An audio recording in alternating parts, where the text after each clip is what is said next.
Another episode, Gonzaga Nation SI. I'm one of your two mainstays, your two hosts, Dan Dickau, alongside Adam Morrison, breaking down a lot of Gonzaga basketball throughout the year. And it's just so happens to be this is the best time of the year. 8 straight Sweet 16s for Gonzaga. Adam, thanks for joining. Could you imagine this program ever getting to the point where they've essentially set a record for most consecutive Sweet 16s, as long as your name is not Duke or UCLA?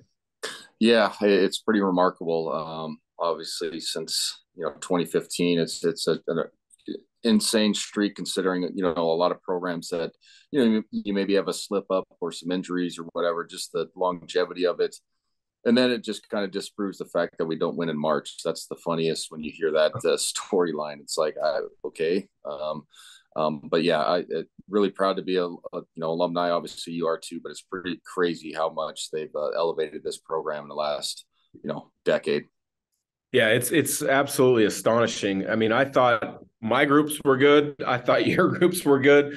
They just keep breaking barriers. The only one left now, and we've talked about it at different points, is a national title. I don't know at the start of the year, I told the KHQ guys, Richard Fox, Greg Heister, and Chauncey Jones, the producer, in our preseason meeting, I thought this had the makings of a Final Four team because they had some scores, but I said, but they were going to take their lumps along the way.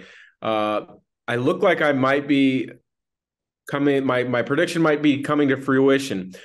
I think you were along the same lines as I was based on our fall talks, is that this team could be really dang good if they clean up a few things and they figure out their roles. Is that how you've seen this season playing out? Yeah, I mean, we knew early that point guard play and then some of the wing positions were guys that were just inexperienced. No, they weren't freshmen, but they didn't play heavy roles last season. Nolan Hickman, in particular, Rasheer Bolton's obviously an experienced player, but his role was going to be different, being a secondary ball handler or maybe a primary one with Andrew Nemhard gone. You got to remember that he's a professional and a pretty a really good one, and he covered up a lot of holes for us on the perimeter. And then guys like Hunter Silas, we didn't know what Malachi Smith was going to be being new to the program. Then we didn't know. I mean, we saw Julian have a good year last year, but you kind of you wait to see what the expectation and the jump is. We knew Drew Timme was going to be great, but then Anton Watson was an off the bench guy, and he's had a fantastic season, especially on the second half of his senior campaign. So I think we were spot on, and it wasn't a crazy take or one that required deep analysis. It's like, hey, look, we kind of have to wait and see, and then obviously we're going to play some teams that are more experienced earlier in the non-conference, and we took some losses, but also, I mean, what are we, 29-5 right now? So Yeah. it's like we're pretty good, and obviously being in the Sweet 16 with a great chance to make to a Final Four. Well, let's talk about the first weekend of games. You were there courtside. I watched them on the off day of my broadcast responsibilities in Sacramento. So I saw UCLA up close for 2 games last week. Really like some things about them. I think there's some things Gonzaga can take advantage of. You saw Gonzaga obviously in person. Tell me what you saw last week and how they played in Denver. Well, I thought, the first game was an intriguing matchup with Grand Canyon just because it was a team that was obviously hot, finished fourth in the WAC, was making a lot of threes in their last 3 games prior. They made 39. So obviously that's 13 a game, which is a ridiculous number. So going into it, it was all about, how can we guard the 3-point line? Aside from that, lull in the first half where we were about 6 minutes where they took a 7-point lead, I was really impressed with our defense. We just weren't making shots during that. And then we went on that big run, to end the first half and continue in the second. So the first game was nice because we played without anxiety late. And, it was on the heels of Arizona losing, Furman beating Virginia, obviously the Fairleigh Dickinson. So whenever you get a 14-3 matchup and you can skate through it without anxiety, it's a positive. So I was impressed with our guys, handling business in the first game. Yeah, that was an interesting one. I watched Arizona get knocked off in person against Princeton, and I think that's the thing that it shows you about this tournament is you could have the most talent, you could have the most size, athleticism, but if you don't have a game plan that your guys believe in or are willing to go for, you could struggle. And Princeton had a game plan that was, I thought, perfect against Arizona. But then at the end of the day, Arizona didn't make shots down the stretch, allowing them to get knocked off. And this tournament is all about making shots. TCU in that second round matchup had a guard who scares you because he can make shots. How good was Mike Miles Jr. In person to you? He was fantastic. Quick, strong, athletic, really gets in the paint, can make shots. Not a great three-point shooter by percentage, but he's more like I described him as a scorer, so dangerous if he can get, open looks. So going off your point of, making shots, I think first half we just didn't make shots, and to only be down 5 was a win for us. I said that on the broadcast. I said, hey, look, we could have been down 15 easily, but we did a good job defensively. And then in the second half, we just made the shots that were provided to us. And, it's an old NBA term, and I think it's the same in college basketball. It's a make or miss league. And I think in the second half, we made shots because you're going to get actions and you're going to get open looks as detailed and as well as we execute our actions, no matter what kind of defense we play against. If you don't make shots, it looks bad, blah, blah, blah. And in the second half, we just stepped up and made shots for sure. Bolden had a fantastic game in the second half. Obviously, Drew was, all world again. But then Malachi Smith off the bench, made shots as well. And then it's funny how easily it flips to look like, well, TCU is really good at defense. And then it's like, wow, how did they give them so many open shots? It's just, in that first half, I think we were 12 of 33 and 2 of 14 from downtown. And then it flips, you know what I mean? So I'm obviously really excited for guys. That was a scary matchup. I did not like it going into it, just on physicality, style of defense, the Big 12 deal, having struggles with Big 12 teams prior with Texas and Baylor twice. So really pleased that we got through that one, obviously. Well, that leads us up into UCLA. UCLA Gonzaga has become a storied game, I guess you could say, because of the past 20 years or so. Gonzaga, for the first time, got a chance to play them, knock them off in Pauley Pavilion years ago. Your group, with the big plays that were made by UCLA, allowed them to beat you guys. Then they had the matchup in the NCAA tournament where I think it was Sabonis and Wiltshire's group won. Everybody remembers the Suggs half quarter in the Final Four. This is becoming quietly, I think, a very good matchup. I know Mick Cronin has a ton of respect for Gonzaga's program. They tried to schedule a game this year in the non-conference. It just didn't work. What are your first initial thoughts on UCLA, what you've seen from them this year, and what Gonzaga needs to do to come out on top? Well, I think it's a good matchup for us personnel-wise. Obviously, they are a very good club. Obviously, you referenced the 21 game, which one of the all-time classic NCAA tournament games, Final Four games of all time.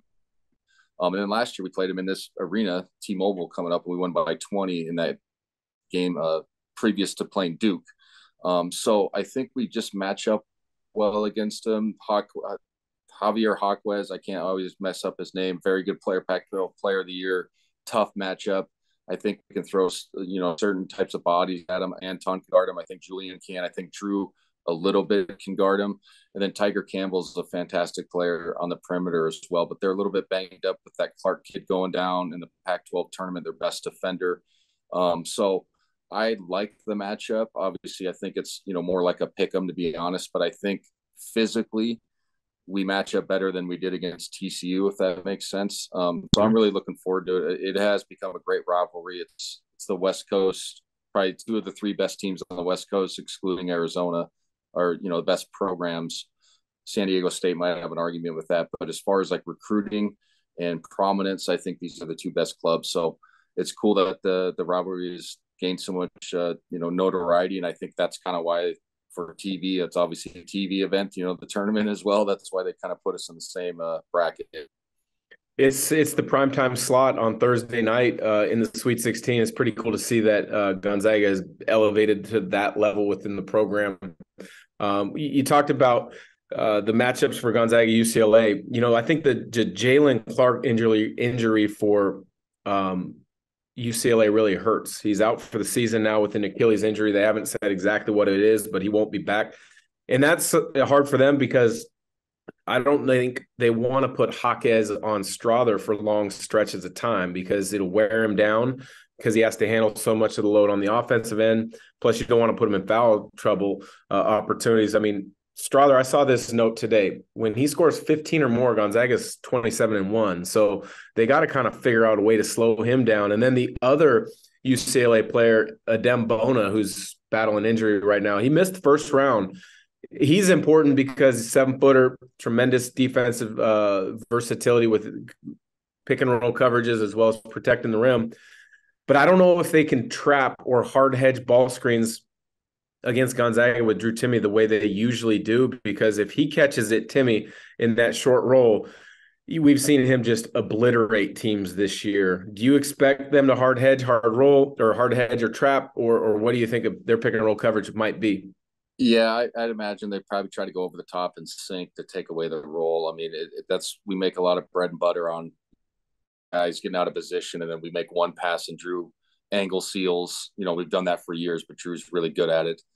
So that is a very good question schematically what they're going to do on the ball screen coverage, and then also like are they going to double team Drew in the post? They're going to double from the bottom side.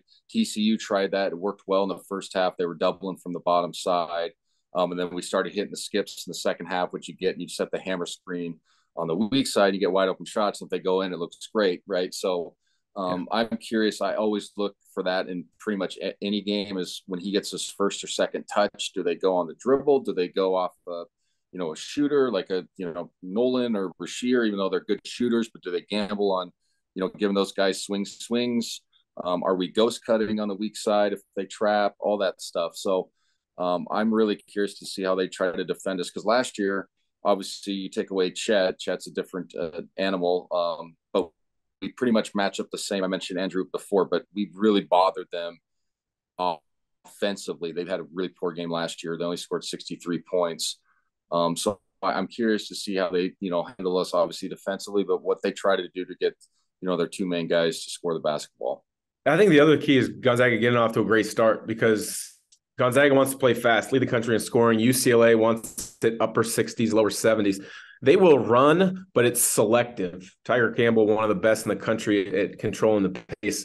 What are your thoughts on an early start? Obviously, they didn't get that against TCU, but to me, that's important. Yeah, no, if we can push the pace all like a St. Mary's, yes, UCLA doesn't play that slow, but if you can get up 5 to 10, 12 points early, it seems like a bigger lead, because then it makes them play a little bit outside of their style and their comfort zone. So start is going to be huge. It is nice that we played in this arena last year, so the fellas are used to it. It's not just one game, too. We played 3 games, played Central Michigan, UCLA, Duke. So they're used to it. I think it's a scorer's gym. I know that sounds funny, but it's made for basketball, right? It's one of those places that's made for hoops only. Obviously, hockey's here, but you get what I'm saying. It's a really good matchup for both teams. Both teams have contrasting styles. Both teams have, all-American type players, player of the years in their conference. And I think it's a perfect game for television. It's going to be fun to call. Yeah, I'm jealous. I wish I was sitting courtside calling it this week, but you've got that opportunity for Gonzaga. You'll probably, I'm guessing, be there early for your pregame duties with Tom Hudson, but you'll also have a chance to watch the first game, and I think that one is going to be a heck of a game. Arkansas and UConn, a couple really good coaches, a couple programs that have some really talented players. I haven't watched a ton of UConn this year. I've watched a decent bit of Arkansas. Is there one matchup of those two that you would prefer, or to you, is it just a toss-up? Gonzaga needs to get by UCLA and then just have another great game plan on a short on a return prep. Well, I think, having last year lost to Arkansas would be nice for fans and our players to have try to get a get-back game. I think UConn's a really, really good basketball team. I think Hurley's done an excellent job of getting those guys to play together. There's a West Coast guy on the team, that Calcaterra from San Diego, which is funny right. seeing him. Like, oh man, but he's had a nice season. He fits in nicely off the bench for them as kind of a score role player for a second year. And then the big kid inside, his name is slipped my mind. Sanogo, yeah, he's good. Sanogo, yeah, he's fantastic. He's averaging like 26 and 11 in the NCAA tournament. So he's going to be a matchup issue if we play them. But again, it's one of those things. It's survive in advance. I know it's cliche, but just get past your one game and worry about it once you get a win. Well, I can't finish this podcast episode without asking you about the commercial, AT&T. That was a surprise because you had told me a couple months ago when we were trying to organize and schedule one of our pods that you couldn't because you had a commercial, and I just kind of left it at that. I didn't ask, but lo and behold, I'm sitting there watching games the other day, and Adam Morrison sitting on a beach in LA, and I think it was Greg Oden walks up to you. Tell us about how that commercial came about because it was pretty cool to see. Yeah, so I was in the LA trip when we were doing Pepperdine and LMU, and I got a call, from a representative. It's like, hey, they want to do a commercial, and I was like, yeah, sure, why not? So I flew home for a day and then flew right back down. There's that 7 a.m. beautiful nonstop direct in Spokane, so I took that, and yeah, we hammered that commercial out. It was only one day on set. I think I did 9 takes on the first scene, and then the one where we're all together was like 12. So honestly, I only did like an hour and a half of actual work and just sat Yeah. there the rest of the time. But the people were really nice. It was a huge production. Obviously, Leitner was a cool dude. Greg Oden was a cool dude. He's on staff at Butler with Thad Mana, and then Sabrina Ionescu. I always kind of get her name wrong. Who's a fantastic women's player, like one of the all-time college greats. Probably going to be a WNBA great by the end of her career. I got to talk to her for about 20 minutes, and I was excited just because I coached my daughter's AU team, so I was picking her brain about girls hoops a little bit. And obviously she played for Kelly Graves. We know Kelly. We love Kelly. Got her autograph. So it was just a great session, and yeah, it worked out. Yeah, that was awesome. The singing, was that you? Were you singing or was that Yeah. voice over? So we had to sing on camera, and then we had to go to a booth. They had like a van, a soundproof van, and we had to sing the One Shining Moment like four or Awesome. five times. So that part was interesting to say the least. When you got Luther Vandross in your ears, one of the all-time greats, and you're trying to keep a note and you never sang in your life, and and they're just like, they're laughing, but they're like, it doesn't matter. You just got to sing as best you can. So like, don't worry about Luther in the background. I'm like, yeah, okay, thank you. But yeah, it worked out. It was fun. That's awesome. That was definitely a great surprise when I was watching the first round of games. And I'm sure you were like me as a kid. You loved watching the NCAA tournament, but there was something special about that song when the game was over and the team started cutting the nets. And so for you to be a part of kind of something along that lines had to have been cool. So awesome stories there. Thanks, man. Yeah. Awesome. Well, Mo, we'll both be at T-Mobile Arena shortly. Should be a heck of a game, and hopefully Gonzaga lives to prepare for another game, and who knows, maybe after that, another weekend of games. So appreciate the time, and see you soon. See you.